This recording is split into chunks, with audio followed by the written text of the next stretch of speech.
Hello students, in this video I am going to discuss class 10th poem A Tiger in the Zoo.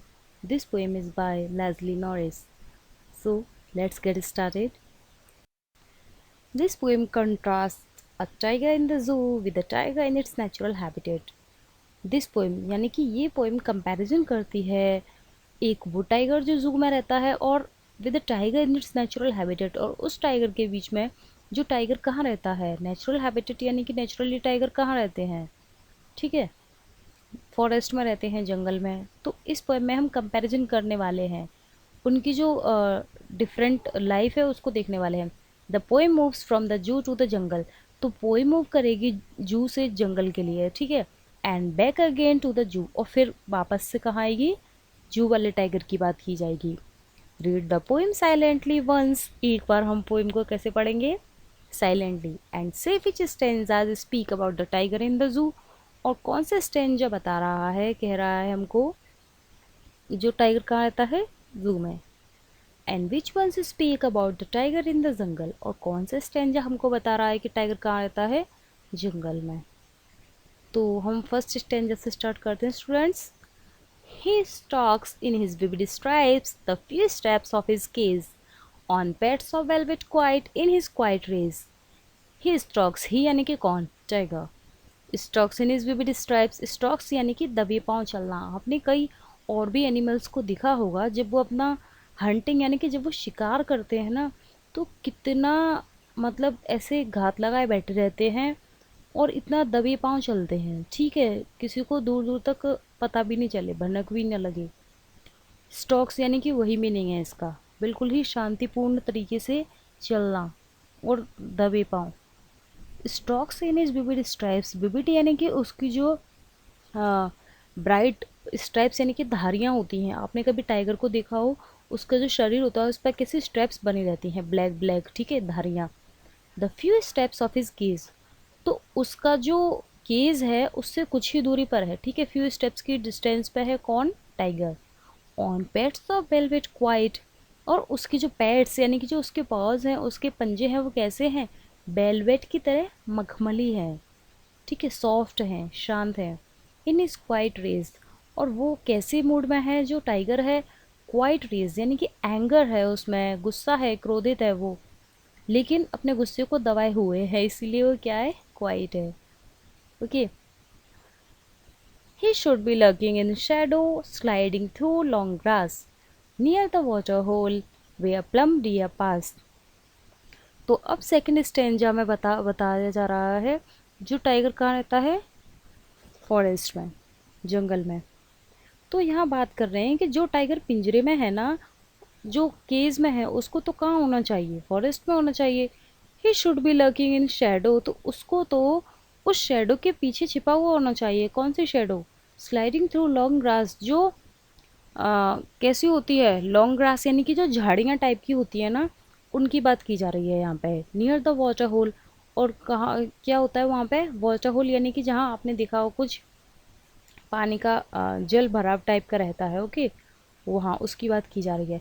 Where plum dear पास, और वहाँ पे जो काफ़ी healthy, ठीक है, काफ़ी हेल्दी से डियर यानी कि जो हिरन होते हैं वहाँ से गुजरते हैं, तो उनके शिकार के लिए उस टाइगर को तो फॉरेस्ट में होना चाहिए, ना कि केज में, ठीक है। तो हम नेक्स्ट स्टेंजा देखते हैं। He should be snarling around houses at the jungle's edge wearing his white fangs, his claws terrorizing the village। तो इस स्टेंजा में भी बात की जा रही है उसी टाइगर के लिए। ही शुड बी स्नेलिंग, इस यानी कि उसको तो स्नेलिंग यानी कि स्टूडेंट गुर्राते हुए, गुर्राते हैं ना अपने टीथ को दिखाते हुए, अराउंड हाउसेस, ठीक है। तो जो जितने भी कहाँ हैं जो house, at the jungle's edge, जो एज यानी कि किनारे पे, ठीक है, जो जंगल के किनारे पे घर बने हुए हैं, ठीक है, उनके आसपास उसको तो घूमना चाहिए उस टाइगर को। कैसे, स्नेलिंग यानी कि गुर्राते हुए, उनको डराते हुए। वेयरिंग हिज वाइट फंग्स, उसको क्या दिखाने चाहिए, अपने जो उसके वाइट क्या है, टीथ हैं, उन दांतों को दिखाते हुए। हिज क्लॉज, उसके क्या हैं जो पंजे हैं, उनको दिखाते हुए। टेरराइजिंग द ब्लेज, और जो ब्लेज यानी कि जितने भी ब्लेजर्स हैं, गांव वाले हैं, पूरे गांव को उसको क्या करना चाहिए, डराना चाहिए, ठीक है, डरा करके रखना चाहिए। But he is locked in a concrete cell, his strength behind bars, stalking the length of his cage, ignoring visitors. But लेकिन इस स्टैंजा में बात की जा रही है उस टाइगर के लिए जो कहा जाता है जू में, ठीक है। But he is locked in a concrete cell, concrete यानी कि आपको पता है स्टूडेंट, जो ह्यूमन बींग्स के द्वारा बनाया जाता है, ठीक है, जो सेल होते हैं जहाँ पे एक तरह का उसको प्रिजनर जैसा फील होता होगा। But he is locked in a concrete cell, his strength, उसकी जितनी भी पावर है, उसकी जितनी भी शक्ति है बिहाइंड द वार्स, सिर्फ कहाँ है वो, बार्स के अंदर तक ही सिमट करके रह गई है। वो अपनी स्ट्रेंथ, अपनी पावर या अपना गुर्राना कुछ भी दिखा ही नहीं पा रहा है। Stroking the length of his case, और उसकी जो स्ट्रोकिंग है ना, यानी कि उसको जितना चलना फिरना है या जितना उसको जैसे, ठीक है, उसकी जितना घूमने की जो जगह रह गई है, उसकी लेंथ कितनी रह गई है, सिर्फ केस, यानी कि वो सिर्फ कितने डिस्टेंस कवर पा रहा है, कवर कर पा रहा है सिर्फ केस तक की, एक कोने से चलता है और दूसरे साइड तक जाता है, ऐसे ही बस वो घूमता फिरता रहता है, ठीक है।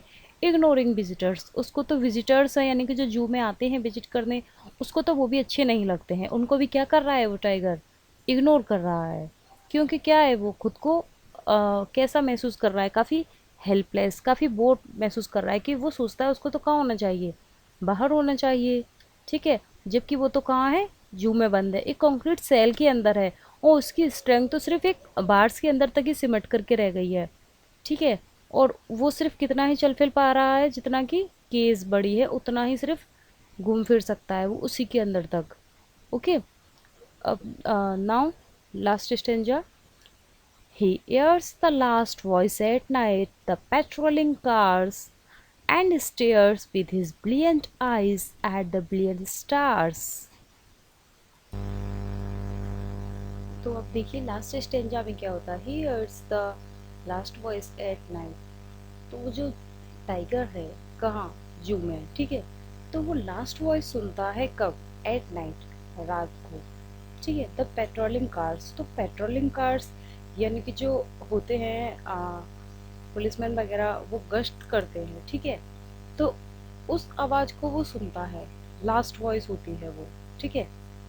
And stares with his brilliant eyes at the brilliant stars, तो वो घूर कर देखता है, स्टेयर्स यानी कि घूर कर देखना, विद हिज ब्रिलियंट आईज, उसकी ब्रिलियंट जो आईज हैं चमकीली, ठीक है, उनसे देखता है, एट द ब्रिलियंट स्टार्स, किसकी ओर देखता है वो, जो स्टार्स हैं कहाँ, आसमान में, ठीक है, ब्रिलियंट यानी कि जो चमकीले सितारे हैं उनकी तरफ घूर कर देखता है। और वो भी सोचता होगा कि मैं कैसे केज में हूँ, और जबकि मुझे तो कहाँ होना चाहिए, फॉरेस्ट में, ठीक है। तो ये हमने अच्छी सी एक पोइम देखी, पढ़ी, जिसमें कंपैरिजन किया गया है, दो तरीके की जो टाइगर है उनकी लाइफ को बताया गया है, ठीक है। I hope you like this, thanks for watching.